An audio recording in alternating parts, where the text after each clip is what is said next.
आनंदाची खरी व्याख्या काय असते बघा, तर आपल्या आनंदामुळं कुणाला दुःख होणे किंवा आपला आनंद साजरा करण्यामुळं कुणाचं या ठिकाणी वाईट होणे ही आनंदाची व्याख्या असते. आणि असा आनंद जर तुम्ही व्यक्त करत असाल की त्यातून कुणाला तरी त्रास झाला पाहिजे, ताण झाला पाहिजे, तर या आनंदाला आसुरी आनंद म्हटलं जातं. आज आपण ही जी पतंगबाजी आहे ह्या गोष्टीविषयी बोलणार आहे. का तर समाजाच्या जागृतीमध्ये हा एक फार मोठा मॅटर आहे. का तर 2023च्या रिपोर्टनुसार भारतामध्ये टोटल 19,537 लोकांचा मृत्यू हा चायनीज मांजा ह्याच्यामुळे झालेला आहे. त्यानंतर लाखो पक्ष्यांचे मृत्यू दरवर्षी ह्याच गोष्टीमुळे होतात. जखमी होणाऱ्यांची संख्या वेगळीच आहे. आता मोठा प्रश्न असा आहे की याच्यावर शासनाकडे काय कायदा आहे का नाही, किंवा याच्यावर शासन काय करतं का नाही. का तर पतंग हा कुठल्या एका धर्माचा विषय नाही.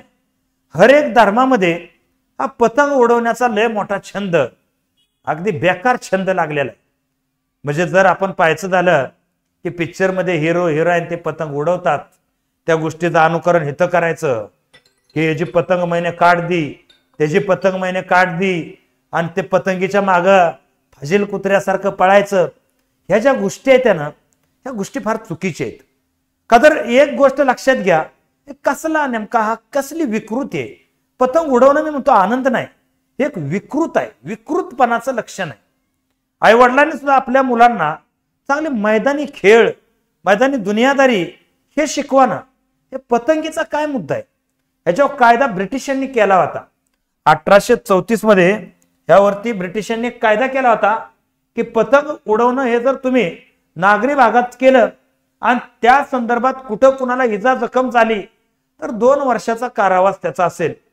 2008ला आपल्याला कळालं की ब्रिटिशांनी हा कायदा 1834 मध्ये करून ठेवलेला होता.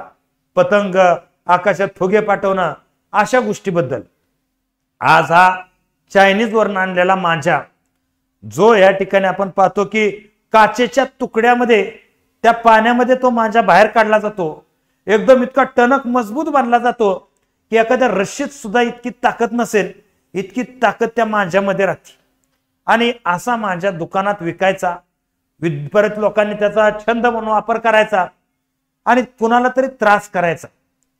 तुम्हाला सांगतो, लहान मुलं पुढे गाडीवर बसलेली असतात, माग पालक गाडी चालवत असतात. अचानक तो मांजाला तर बिचार निष्पाप जीव हा त्याचा बळी ठरतोय. कधी एखाद्याच्या घराचा आधार असणारा माणूस बळी ठरतोय आणि ह्याच्यावर तरी कारवाई नाही. बरं, शासन दरबारी कारवाई नाही, पण लोकांनी फार जनावर आहे का आपण की आपल्यावर काहीच कुणाचं नियंत्रण नाही म्हणल्यावर कसे वागायचं, कसे राहायचं. अरे मी सांगतो, आनंद व्यक्त करायला ना जगात लय मार्ग आहेत, लय गोष्टी आहेत. त्या हे पतंग एकमेव गोष्ट नाही. आम्ही लहानाचं मोठं झालोय ना, पतंग उडवलं नाही म्हणून काय आम्ही काय बाद आहे का? आणि तुम्ही पतंग उडवता म्हणजे लय चांगले झाले का? असा प्रकार आहे ना. आणि म्हणून या गोष्टीचा कुठं ना कुठं विचार होणं गरजेचं आहे.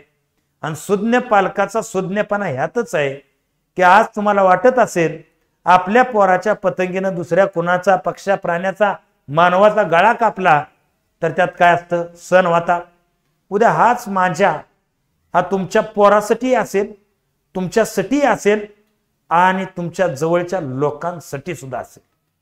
म्हणून सावधगिरी हीच आहे की या ठिकाणी इतर रिप्लेसमेंट काहीतरी सण समारंभ साजरे करा, झाडं लावा, काय करा, काहीतरी करा, जेणेकरून तुम्ही या पृथ्वीवर पैदा झालाय ना, तुमच्या मरणानंतर कुणाला थोडं तर वाटलं पाहिजे.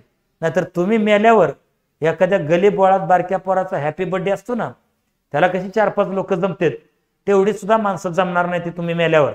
का तर तुम्ही जिंदगीत ना चांगलं तर काय सोडा केलं नसेलच, पण निदान एखादं वाईट घरात चाललं असेल काय, त्यावरती जर तुम्ही कृती करत नसाल तर अतिशय अवघड आहे. तर ही माहिती अशा हुकलेल्या बाद फाजील लोकांपर्यंत तुम्ही शेअर करा, त्याला कळू द्यात की इथं. आणि शासनाला आव्हान आहे माझं की थोडंसं उग बाद दगत करू नका. नाही तिथं लोकांच्या मागं हात धुवून लागता तुम्ही, आणि जिथं लागायचं तिथं तेवढं कळ नाही तुम्हाला. माझ्या आला, माझ्या कापला, दुनिया झाली, कशाची कारवाई नाही. आणि नुसती सहानुभूती घ्यायची, आम्ही सरकारी नोकर, आम्ही सरकारी नोकर, रात्रंदिवस वर्दी घालतो, वर्दीचं आमकं फलानं रुबाब खाकीचा. कसला रुबाब आहे? कारवाई पण करा थोडीशी, बरोबर आहे ना. चालेल, तर या ठिकाणी मी थांबतो. जय हिंद, जय महाराष्ट्र.